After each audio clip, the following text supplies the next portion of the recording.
Thank you very much, Rabbi Malcolm, and welcome everyone.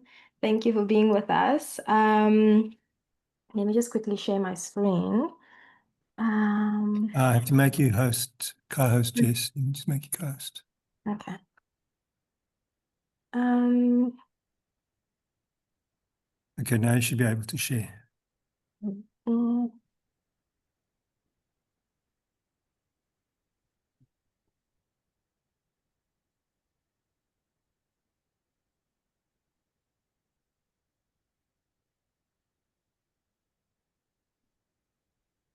yeah. Yeah.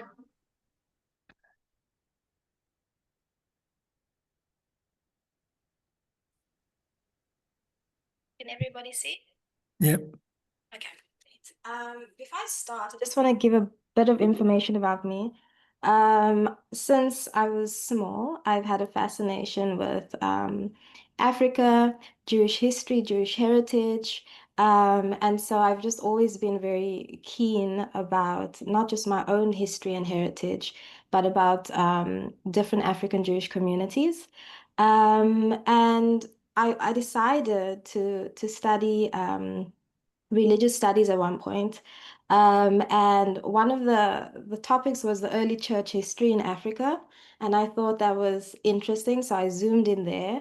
And I saw this passage that I'd never seen before talking about, and it's from the New Testament, talking about an Ethiopian eunuch who was worked in he was on his way to the temple in Jerusalem, and he had the scroll of Isaiah or something, and it really made me think that, oh, there's ancient stories or some sort of knowledge about African Jewish communities um, that are not that are spoken about in other religions. So I thought that was interesting and it piqued my interest. And yeah, that's I think that kind of started my journey when it comes to African Jewish history. And so today we'll be looking at the Beta Israel community. They were at one time known as the Falashas, but that's a derogatory term, so we don't use that anymore. But the Beta Israel means the house of Israel. I don't know everything, so please, if you do know, if you have questions, this is a space where we'll learn together. And if you have any questions, you please feel free to ask them.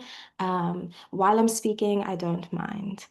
Okay, so we'll start off with the Tanakh, this is the first place where we hear about the Ethiopian community or Cush, as it's called in the Bible. And we start with Psalms. We can actually start in Genesis, actually, which makes more sense. Um, one of in Genesis 2, verse 13, we hear about the land of Cush, but we also hear about the Nile. And so we see there's one of the early writings about Africa in the Bible, speaking about the Garden of Eden, which I find quite interesting. And also, when it comes to the Table of Nations, Cush is listed as the eldest son of Ham, or Ham, one of the descendants of one of the descendants of Noah. And then the famous story in the book of Numbers with Miriam and Aaron, there's the story of Moses having a Cushite wife. Some say it's different from Zipporah, and others say it's the same woman. But she was criticized. She was kind of rebuked by God for speaking against Moses for marrying a Cushite wife. And part of the what has been explained is that during that time, Egypt and Cush had a very they didn't really like each other, and the Egyptians looked down on Cushites. And so Miriam was could have been reflecting that dynamic that is written about. And what God does is he punishes her by giving her skin disease, and making her go very, very white, leprosy, I think, which is very interesting. And then Psalm 68:31 speaks about envoys will come from Egypt and Cush will submit herself to God. And then Isaiah 18 speaks about woe to the land of whirring wings along the rivers of Cush. At that time, gifts will be brought to the Lord Almighty from a people tall and smooth skin.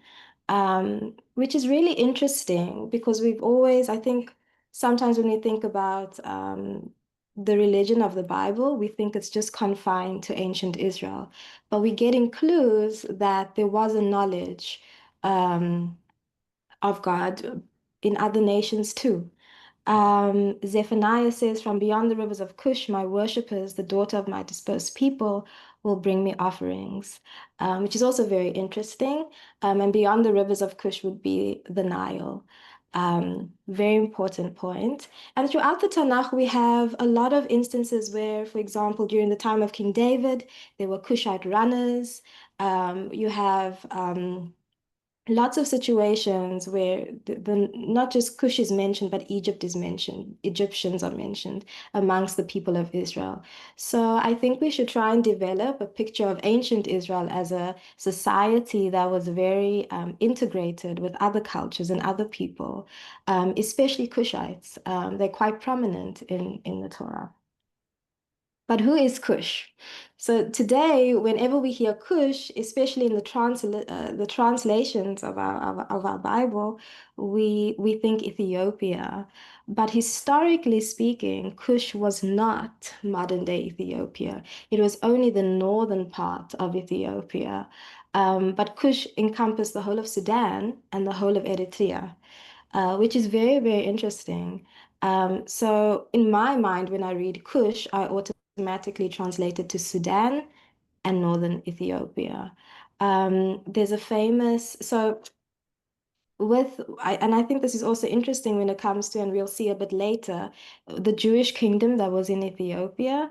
It was focused in northern Ethiopia, where the Jewish communities historically are from, not the whole of Ethiopia.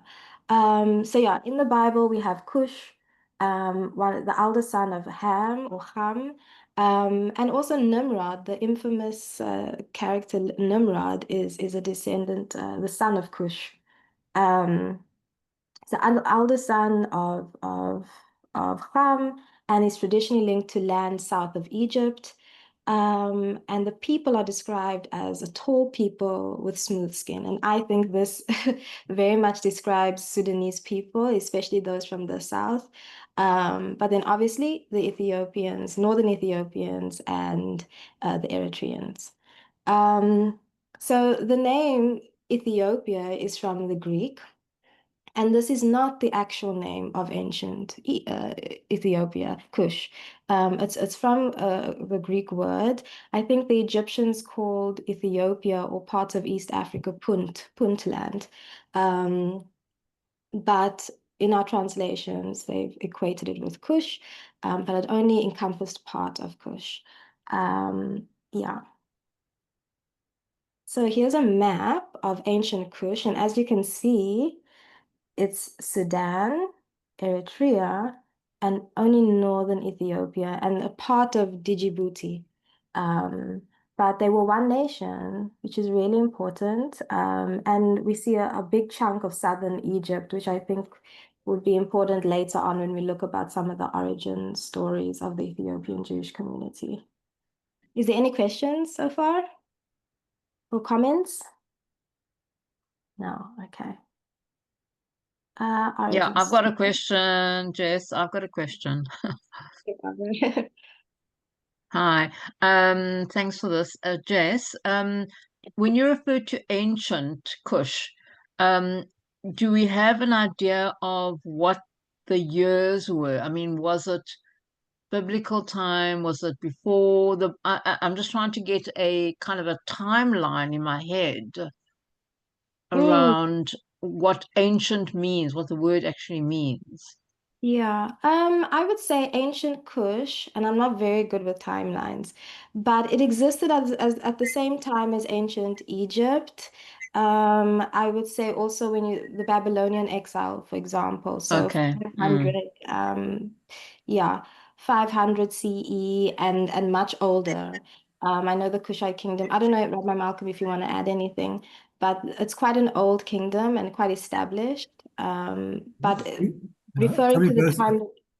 sorry, Jess, I think it goes back as far as ancient Israelites. So it's hard to say, but it's really, really way back in time. And I mean, again, you could ask the question, when was the Bible written? Because Genesis does refer to Cush. So it's hard to say, but I'd like to think it goes, as long as it was in Egypt, there was a Cush as well. I mean, obviously, the whole of Africa, because at the time when the Bible was written in that area, they didn't know about sub-Saharan Africa, which obviously did exist all the time. But the Kush, the Nubian, certainly the Nubian empire was just as old as the Egyptian empire. Remember, Egypt started off as just a small, I guess, bunch of states, and then they grew into an empire as we know it. Thank you, Rabbi. Yeah. Thank you, Rabbi. Okay. Is Kush actually a political entity or just a geographical expression for a certain area? I think it's also geographical. I think yeah, I think it's definitely geographical too. You have records of the kingdom of Kush, um, in ancient Egypt, in ancient Israel. Yeah.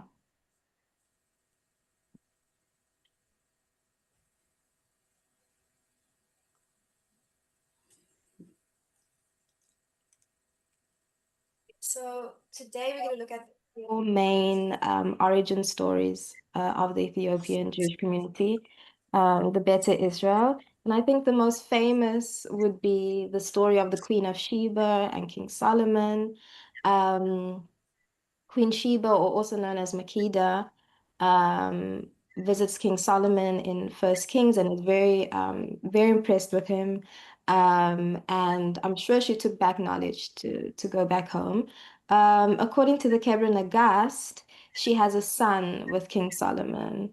And the story in the Kebra Nagast, it was written at a time, and some people say, which is probably true, that they created this story to strengthen their legitimacy to the throne, one of the ruling families of Ethiopia. Um, and there's lots of dramatic storytelling. It's almost like, I think, the Midrash, if you want to compare it. Um, and the story goes that when Menelik visits Jerusalem as a young man, he returns to Ethiopia with the Ark of the Covenant, which is also really interesting. The Ark of the Covenant reoccurs in lots of Ethiopian stories. And still today, in the modern traditions of Ethiopia, it plays a big role. So Menelik, according to the story, returns with the Ark of the Covenant and a group of Israelites, and those who remained behind created the Beta Israel community. And this version of the story links the Beta Israel to the royal line of Solomon. And I suppose that also legitimizes the whole community, the Beta Israel community. Um, Second theory is the tribe of Dan theory. There's certain oral traditions that say the Beta Israel are the remnant of the tribe of Dan. After the Syrian exile, which was the 8th century, the Danites are said to have migrated south into Egypt, Nubia, which is Sudan, and eventually Ethiopia. Um, and it holds that their ancestors crossed the Nile and settled in the Simeon Mountains, which is kind of northern Ethiopia, where the majority of the Jewish community is. Um, and some scholars say this sounds more plausible because of the strict practices of the Beta Israel community, especially their priestly laws and their temple style practices. And this would also explain why there's no tradition in the community of Talmud, because they're a pre-Talmudic community. And this theory is what got the Beta Israel accepted as Jews in Israel. The Sephardi rabbi decided that they were the descendants of the tribe of Dan, and therefore they could be they could make Aliyah and are legitimate Jews. And then another popular theory is that Beta Israel are descendants of Jews who converted, or people who converted. Some say it was Yemenite traders that came over and converted a small group of people. Some people say that the Beta Israel are descendants from the Agor people. And I think the Agor people have a history of having lots of Judaic customs. And so, yeah, so one of the theories is that in the first century CE, that this is when Judaism actually entered Ethiopia. And this theory explains how some distinct practices of the Beta Israel, um, this theory explains some distinct practices in Beta Israel Judaism, such as no Talmud, no Hebrew language use, while still maintaining biblical rituals. But some people find this less respectful. Some don't want to say or don't want to acknowledge that it's only through conversion that the Beta Israel could be legitimate Jews. And the fourth theory is one of my favorites, if not my favorite. And this is another oral tradition which makes a lot of sense to me. So the story goes that the Beta Israel, or the forefathers of the Beta Israel, ran away from Jerusalem, and after the destruction of the first, second temple, and they traveled south into Egypt, and they settled in a place called Elephantine, which, if you look closely, you'll see Aswan, and Aswan is an area in southern Egypt, and there's an island in this area called Elephantine Island. And it's a very interesting place because it's one of the only places outside of Israel where a Jewish temple was built. And according to Deuteronomic law, you're not supposed to build a temple anywhere outside of Jerusalem. So why would they do this? And one of the theories is the only way a temple could be legitimate is if the Ark of the Covenant is with them. And so the story is that priests went away and they took the Ark of the Covenant. They would be the only people who could run away with the Ark of the Covenant, since we know it had lots of powers, and if it landed up in the wrong hands, then people would die. So this is one of the theories. And we know that there was a Jewish community there and they communicated with those in Jerusalem. They didn't lose contact. Um, and then from Aswan, or from Elephantine, they moved down to Meroe, which was the ancient capital, very close to Khartoum. It's about here. It's the ancient capital of Kush, or Sudan. And there they stayed for a while. And after a while, there was a war that broke out and they were forced to leave. And the story goes that the group then split into two. One went down the Nile, the other went down the Takeza. These are both the Nile, if we look at it, but one ended up in Ethiopia, one group ended up in Ethiopia, and the other group, we don't know where they ended up. But this fits into some other oral traditions of communities down south, like the Lemba, for example. This is one of their stories, that one group came from Ethiopia. And yes, I think for me also, why I like this theory is because of the strong, if you look at the Ethiopian community, there's a strong tradition of the priesthood. The way they dress is very similar to how the Levites used to dress in the temple. And if you look at the culture today, besides they have Simchat Torah, which they call Timkat Torah, where they bring out a replica of the Ark of the Covenant and they celebrate in the streets. And this is beyond the Jewish community. This is just Ethiopia as a nation. So there seems to be like a long memory of some connection to ancient Israel in relation to the priests. Okay. So here we have a reconstructed image of what the temple would have looked like at Aswan, or Elephantine. And this is Elephantine today. I also find it very interesting that the name is Elephantine of the island, because we know that the Lemba, one of their emblems is the elephant. And the elephant, they chose the elephant because it's the one who has a long memory, who remembers things. So I found that quite interesting. So yeah, you can go to Elephantine today and see the ruins of the temple. Sorry, Jess, I just wanted to, the previous slide you mentioned that they had a version of Simchat Torah, which is very interesting because Simchat Torah, the festival itself, Simchat Torah, is not Torah based, it's rabbinic, because the Torah just talks about Shmini Atzeret, the 8th day after Sukkot, but doesn't say anything further than that.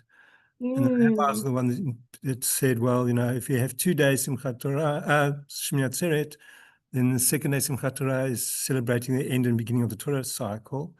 So it's interesting that they came to the same conclusion, but different, separately from the rabbis, because they didn't have any contact, as you said, they didn't have Talmud. So it's interesting, very interesting. Yeah, very, very interesting. And the names are so similar too, Timkat and Simchat. Yes. And here we just have, so after they've settled in the land, they are labeled the falasha, which means landless or stranger. It could also mean like a colonizing or invading foreigner. And they were portrayed as a rebellious group of people who were heretics, who resisted Christianization. Um, but yeah, I think it's important to note that Judaism, and regardless of Ethiopia even, Judaism in Africa is the only religion out of the three major Abrahamic religions which did not enter the continent via colonization or any force or any conquering. It was very, very organic, and we predate Islam and Christianity, and that's a really important thing to remember. It's also important to remember that Africa is mentioned in the Tanakh more times than any other landmass in the Torah. So that's amazing. And so yeah, Yes. yes. Hi, Can I make? Alison. Hi. Lovely to hear all your stories and input and everything. It's lovely. Jess, an interesting thing about Ethiopia, and people can tell me if I'm wrong. To my knowledge, it's the only country, because we're talking about colonizers, Ethiopia is the only country that was not colonized in Africa That's correct. Yeah. by the French or the Belgians or the Dutch or the Portuguese was not colonized. And that's why Haile Selassie is revered by the Rastafarians. Just throwing it in there. So it's a special country. I think I've heard a theory. Some people say whenever there was war, the Jewish community doesn't have a tradition of having the Ark of the Covenant with them, but the Christian community in Ethiopia do. And they say every time there was a war, they brought it out. And that's how they won all the wars against colonization, which is a very interesting theory. But yes, I think it's very important to remember that yeah, Ethiopia was never colonized. It was conquered by Italy in 1935-36, which lasted until 1941, and Haile Selassie had to depart elsewhere. But in the 1890s, the Ethiopians actually defeated the Italians at the Battle of Adwa, and this kept the Italians away until the mid-1930s. It's interesting because I heard the story slightly differently, that they were not colonized by the Italians, but I know Eritrea was, what's the word? They tried to. But yes, there Eritrea was, was a colony, but not Ethiopia. yeah. So But the Italians conquered Ethiopia in those years and occupied it. So I don't know if you want to call that a colony or not. And it was a brutal conquest, including the use of poison gas Oh, wow. against enemies often armed with either rifles or spears. So it was a betrayal of all the norms of so-called Christian civilization. So that But whole area, effectively, it kept off colonization because they defeated the Italians at the Battle of Adwa, which I think was about 1896, so I'm subject to correction on that. so that area that was or attempted to be conquered by the Italians or conquered by the Italians was called Abyssinia. It included parts of Ethiopia and Eritrea. It's the Horn of Africa. Yeah, well, it was the Kingdom of Ethiopia. It was called Abyssinia. That's just semantics. I know, But I'm the saying that's what Italians, it was referred to. the Italians did have a colony in Eritrea. Maybe not Eritrea, it was Italian Somaliland. They did have a colony which they had conquered previously, and they used as a base. But what's interesting to note is that the whole of the Christian religion in Ethiopia has an extremely Judaic base. It's centered around the Ark of the Covenant, and every church will have a replica Ark of the Covenant within it. But where they claim the real Ark to be is in the Church of St. Mary Zion in Axum. And it's brought out once a year on a big festival there, but it's actually, and it's guarded by a priest who is basically almost chained to it as the guardian. But probably what they even bring out on that once a year is still a replica, and they don't even bring the real Ark out. But if anyone tried to kind of delve into that church, there'd be a major uprising in Ethiopia. I was just reading about one of the, I think the first Ethiopian chief rabbi of Israel. There was a story being told how I think him and a few others were in Ethiopia and went to the church of the Church of St. Mary in Aksum, where the Ark is said to be kept, and they asked to see it. And they said that their forefathers came to Ethiopia with it, but it was stolen by the Christians.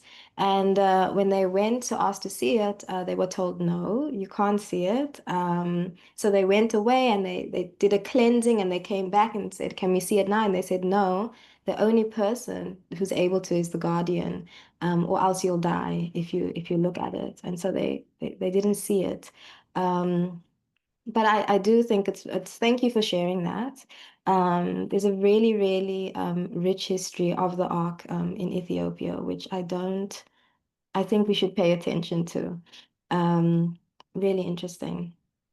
And also the keeping of, I think they go to church on a Saturday, and they fast a lot, and I don't think they eat pork. I don't think that's a big thing. So there's certain practices just across the country that are very Judaic. And there's also an acknowledgement of Ethiopia was Jewish before it was Christian, by the Orthodox Christian church there. The Kebra Nagast is fairly anti-Semitic in terms of, according to some readings of it, but there's an interesting passage about Jews in the chariot, which I would like to see better explained, but it's worth anyone interested in that history going into the Kebra Nagast, which is basically the Ethiopian Chronicle, but that's ostensibly a Christian document. Okay. Right. So the kingdom of Simeon, or the kingdom of Beta Israel, was located in the Simeon Mountains, in the modern day Amhara and Tigray region, which is the historic Jewish areas of Ethiopia. And it says it existed from at least the 14th century until the 17th century, governed by Jewish kings. One famous one was Gideon. There was no capital, but it was based in highland fortresses and settlements. And it maintained a strong army and often resisted Christian Ethiopian emperors. They practiced Torah-based Judaism with priests, the Kahen, which is just like the Cohen, and the high priest, the Lika Kayenat. Um, they were defeated by Emperor Susenyos in the early 1600s, which led to forced conversions and dispersal. But the memory of the kingdom still lives on in the Beta Israel tradition as a time of independence and glory. And also the forced conversions, there's a name for those who were forced to convert called the Falashmura. And during Operation Moses and Solomon, when the Ethiopian community made Aliyah, lots of these descendants of those who were forced to convert wanted to also be able to go to Israel because their forefathers were Jewish. And it took a long time for them to be accepted to be able to go, since they were now not practicing Judaism. Some have returned to Judaism through conversion in Israel, and some still don't practice Judaism, but they have been allowed to return under the law that says one grandparent can be Jewish. But that was a long process, and it was kind of fought over by the chief rabbi in Ethiopia, the Ethiopian chief rabbi in Israel. The priests are actually called kes. They are called Kes. They are called Kes, and I know also the high priests are called Kahin. Um, yeah. And as I mentioned to you last week, there was a community of Ethiopian Jewish monks which lasted until just after the second last survivor died in Ethiopia just before I think it was Operation Moses. And the last one was brought to Israel and died there, and the whole tradition died with him. He actually said that when he heard of the second last one dying, he just cried and cried and cried, because he then knew that he was the last of the line. And he was actually, because he encouraged the migration via the Sudan into Israel, he was arrested and tortured by the Ethiopian secret police. And he said he subsisted just on chickpeas because he wouldn't eat the food of the Gentiles. That was Abba Bayina Di Mosi. Okay, thank you for that. That's really interesting. In terms of the conversion, in the 1860s, the Ethiopian king of the time started forcing the surviving Jews to convert to Christianity. And he also butchered a few European emissaries at the time. That caused the British, operating from Bombay, to send the Bombay army into Ethiopia. So this army, with its complement of 60 elephants and its complement of B'nai Israel soldiers, including a lot of native officers, participated in this campaign against the emperor, who I think was Theodore, unless I'm getting mixed up, unless that was, and they overthrew him. He committed suicide, and his successor said to the remaining Jews, "You can remain as your fathers were." In other words, they could remain as Jews and not be subject to any more forced conversions. So that campaign from Bombay, with the Bombay army and its 60 elephants, actually saved the remainder of the Ethiopian Jews of the time from any more forced conversions. And they could, and some had already converted, and those are the Falasha, who are, now wanting, some of them are wanting to return to Judaism. But that's an interesting but little known story. And it was a campaign undertaken with basically only, one of the few armies in the 1860s that actually had Jewish soldiers in it, which was the Bombay Army. Okay, sorry, Jess. Joshua has his hand up. Yeah, no, I just wanted to mention that when we were in Israel, I actually was quite taken aback by how many Ethiopian Jews there were, and just with regards to the forced conversions, you actually see some of the Ethiopians living in Israel. They actually have crosses, like crucifixes, tattooed on the front of their chest.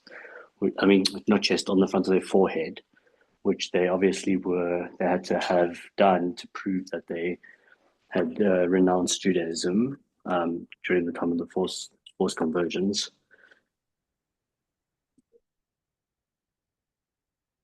Thank you for that.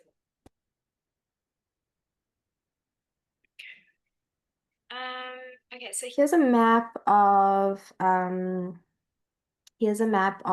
historic Jewish areas in northern Ethiopia. Also important, like I mentioned earlier, is that the whole of Eritrea encompassed the kingdom of Beta Israel, the kingdom, which is really interesting. Today, Israel has the most Eritrean refugees in the world, but it's Judaism is now recognized as an official religion in Eritrea. And according to some records, there's no Jews in Eritrea. And if you try and look up the Jewish history of Eritrea, you won't find anything really, unless it's traders who came in the early 20th century. But the whole of Eritrea was part of a Jewish kingdom. And so some people, when they speak about their grandparents or their great-grandparents, they say, my grandmother was Jewish or my grandfather was Jewish. And a famous case is Tiffany Haddish, the African American comedian, whose father was Eritrean and Jewish. And you don't often hear those stories, um, but and it's very rare to, I think, from what we've seen, to find an Eritrean who is practicing Judaism. But they also have a very rich Jewish tradition there. So as we can see, these were autonomous Jewish regions. Wag Simeon Gondar is very famous. I think most of the Ethiopian Jews in Israel come from the Gondar area. And these areas had Jewish judges, leaders, priests, and administrators who administered Torah-based laws. Jess, where's the Gondar region on that map? Sorry, I couldn't see it. Here. Yeah. Oh, okay. Yeah. Thanks. And yeah. Over the centuries, several emperors launched campaigns to subdue Beta Israel, especially during the Zagwe and Solomonic dynasties. Despite forced conversions and pressures, many Jews retreated into the mountains and kept their faith a secret. So these are the famous Simeon Mountains. The lost kingdom of Simeon remains a symbol of resistance, identity, and spiritual pride for the Beta Israel. Some Beta Israel prayers, oral poetry, and songs reference Zion, the lost kingdom, and the return to Jerusalem. The memory of their kings and wars for religious freedom persists into the 20th century. And then we have the case of the infamous Judith. She's seen as a villain to some and as a heroine to others. Queen Judith is a legendary and controversial figure in Ethiopian history. She's described as a Jewish queen who led a devastating rebellion against the Aksumite Christian Empire. This is roughly the 10th century CE. Others say earlier. She's often called the destroyer of Aksum or the fire queen in Ethiopian tradition. She's often described as very angry. She burnt lots of churches, monasteries, and she really devastated a lot of Christian holy sites. She's described in various traditions as Jewish, pagan, or a heretic. In many accounts, she's seen as the Beta Israel Jewish ruler. Judith is the Ethiopian version of Judith, or meaning Jewess. So she destroyed Aksum, and Aksum was the capital at that time of the Aksumite kingdom. And Judith is said to have sacked the city of Aksum, burning churches, and overthrew the ruling Solomonic dynasty. And some accounts say she killed members of the royal family, ending centuries of Christian rule. She ruled for 40 years, which is very symbolic. And according to Ethiopian oral tradition, so she ruled for 4 decades, establishing her own dynasty in the north, which we know was basically Jewish territory. So she was from the Simeon Mountains, which is traditionally associated with the Beta Israels. the Beta Israel. Some sources say she was Agau, a Cushitic speaking people, many who were linked to early Jewish practices. A few sources suggest she was a Christian noblewoman who converted to Judaism, possibly out of revenge or rebellion. In Ethiopian Christian chronicles, Judith is portrayed as a destroyer of holy relics and churches, and she's a symbol of chaos and religious treachery. But amongst the Beta Israel, she's a heroine, and she's remembered as a hero who defied Christian oppression. And yeah, so I find it very interesting that, as we mentioned earlier, that in Ethiopia you have this history of Jewish oppression, yet you also have this very strong tradition of very strong culture of Jewish tradition, and people acknowledging the Judaic roots um, of Ethiopia. And so we have here Timkat Torah, as we spoke about, celebrated by everyone. And here we have an Ethiopian kes or priest, not a Jewish priest, but still wearing the same clothes that a Jewish priest would wear. And here the same thing. And this leads us to Operation Moses. Does anyone have any questions before I move on? Jess, I'm just struck about the richness of this history and thanks for bringing this, because in some ways it feels like the the Jewish Museum in the gardens should almost expand to increase this kind of this exhibition about our very ancient African heritage and not only South African heritage. Yeah, it just strikes me as a wonderful opportunity to educate and to expand our sort of identity or our belonging to Africa, not only the European side.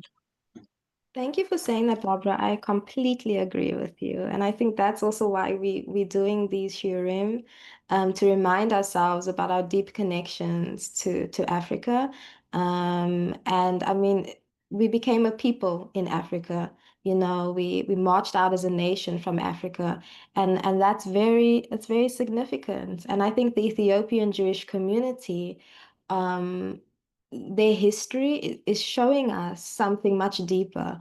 It didn't just start with a few people who ran away from Jerusalem. It started before that, and we in Egypt, and of course Aswan Elephantine. But yeah, thank you, Barbara. I agree. We should be reflecting these stories a bit more. Just two notes quickly. One, there was a third Jewish temple in Egypt, I think at Heliopolis under Onias. And the last Jewish monk, Abba Bayene, his forehead was actually shiny white. Can anyone actually guess why that was? Mm. I'll give you the answer: because his head was touching the ground in prayer so continually. Mm. There's amazing devotion amongst the Ethiopian community. It's really incredible. And I think maybe because they were so isolated also, they were able to preserve a lot. Okay, moving Sorry, on. Jess, I've got one more comment that I just want to make. I'm just wondering if this isn't too absurd, if there isn't any connection between the Israelites under Moses in Egypt and this community, or is that absurd? I don't think it's absurd at all. Rabbi Malcolm mentioned last week, I think it's in the Talmud, a story of Moses being the kind of the king of the Cushites.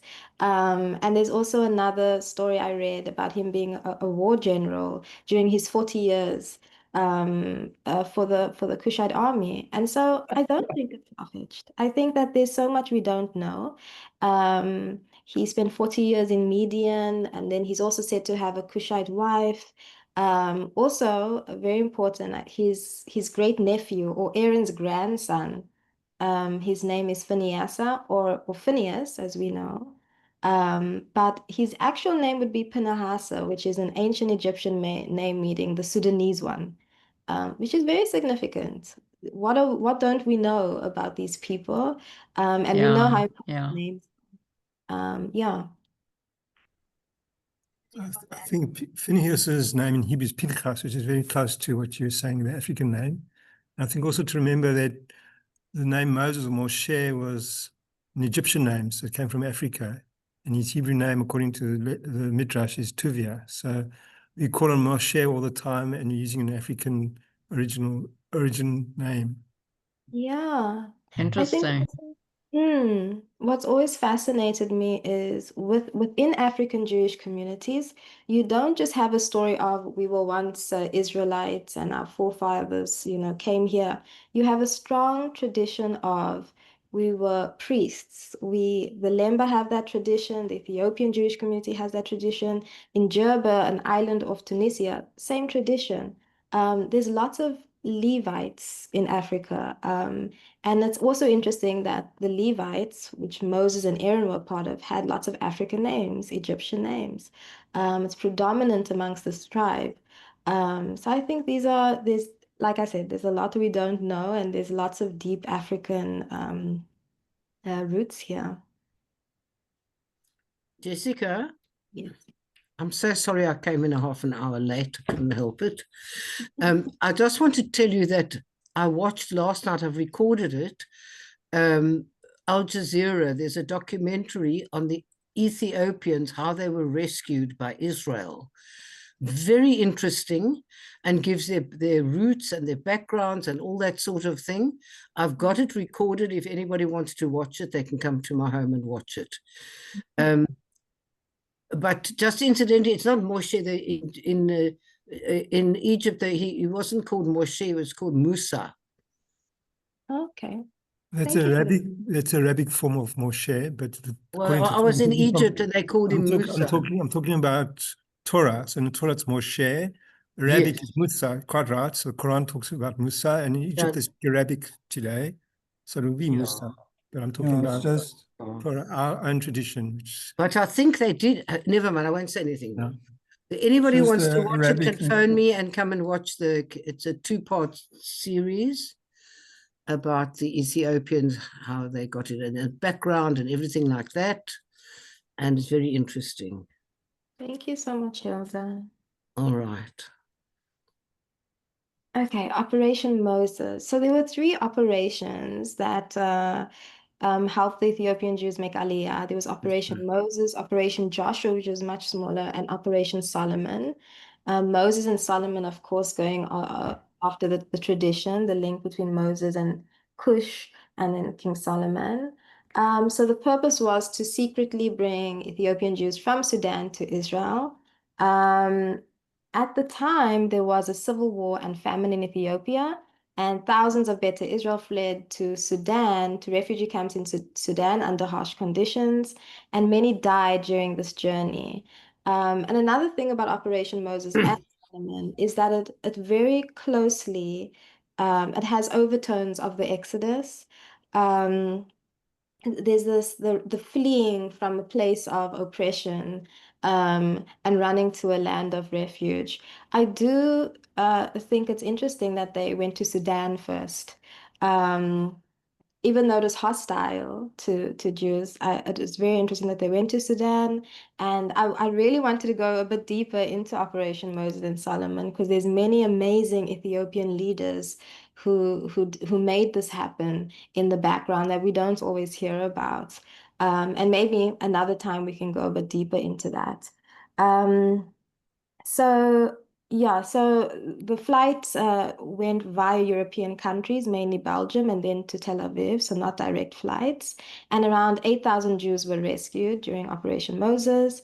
And it ended because it was exposed by international media, leading to Sudan halting the flights under pressure from Arab nations. So Sudan knew that they were being taken from Sudan. And they kept it secret because, of course, Sudan is also now an Arab country, and they would feel the pressure from other Arab nations who are hostile to Israel. Roughly 1,000 family members were left behind and separated. From what I've heard, there was at least a 25% death rate on the trek from Ethiopia into the Sudan and into the refugee camps. And the Israelis made some mistakes by they accepted some people claiming to be Ethiopian Jewish leaders who weren't the best choices, but that was sort of how things went. And I don't think it was I think it was a leak in Israel that actually exposed the flights and led to the Sudan government having to stop them. That was just something very bad that happened in Israel, that it was leaked. Yes. Okay. Operation Solomon was slightly more successful. As a mass evacuation of Beta Israel from Addis Ababa. The context is Ethiopia's communist Derg regime was falling, and rebel forces were approaching the capital, and fear of chaos and potential harm to Ethiopian Jews is rife. The Israeli military organized civilian aircraft to airlift the community. Over 14,000 Jews were flown to Israel in one weekend. I think it's the most Jews, the most amount of people to ever be airlifted in history. They used 35 aircrafts, including a cargo plane, which was stripped of seats. One flight carried over 1,000 people, setting a world record. And I think there were 2 babies who were born during the operation. And this is the part that I find interesting, that Israel paid Ethiopia around $35 million for safe passage. And I find that interesting because there's a passage in the Bible which speaks about when the Israelites left, God says, I paid a ransom for you. And the Ethiopian Jewish community were literally paid for, or else Mengistu would not let them go. And it's maybe a bit controversial, but they were bought. And that's how they were able to get out. And that money was largely from fundraising from North American Jewish communities. Can I add something? What I Yes. saw on the Al Jazeera documentary. The first 2, the first one is Moses, the second one is whatever. Those 2 were completely paid for by the Americans, well, or paid for, organized by the Americans completely. And they had to put their aeroplanes in an area that wouldn't be seen, not in the normal airport, because the whole Arab world said, you cannot send an Arab, a Muslim into a Jewish country. It's not allowed. So the leader of Ethiopia, I can't remember his name, it begins with an M. I don't know if he's a king, if he's a leader, I don't know what he was. He took the bribes. Yeah. He took the bribes, and that's why he allowed it to happen. Then there was a court case again. Somebody split on him, and there was a big court case, and he was put into jail. They said he's putting in jail for 54 years. First, they were going to murder him. And what they actually said verbally, what we heard is from one of the people, is how could he cooperate with Jews and with Christians, those evil people who don't love Allah. They don't love our Allah. That's why how dare he cooperate with them? That is what got to them. And then, of course, the fact that he got so much money and whatever. And first they were going to behead him, and then they said they're going to put him to jail for 54 years. So that's all. The last one in 1991, I think Mendel Kaplan, they said America and Jewish organizations around the world were involved in. And I think that's the one that Mendel Kaplan was involved in. Because I remember he said the money came in a minute after the aeroplane left, and he said, thank God, because they could have changed their mind and everyone would have had to get off the aeroplane and remain in the Sudan. Okay, just mentioning that. All right. Thank you, Gilda. Thank you. It wasn't the only community that was bought under Ceausescu in Romania. Romania had two main exports. One was oil and the other was Jews. They were being paid off by the Jewish community worldwide to let Jews out. So it wasn't the only one, but this is obviously most praiseworthy financing effort from American Jewry. Yeah. Yes, yes. Thank you for that. Right. And this is the final, this is the end. Over here we have Ethiopian Jews celebrating the Sigd festival over here.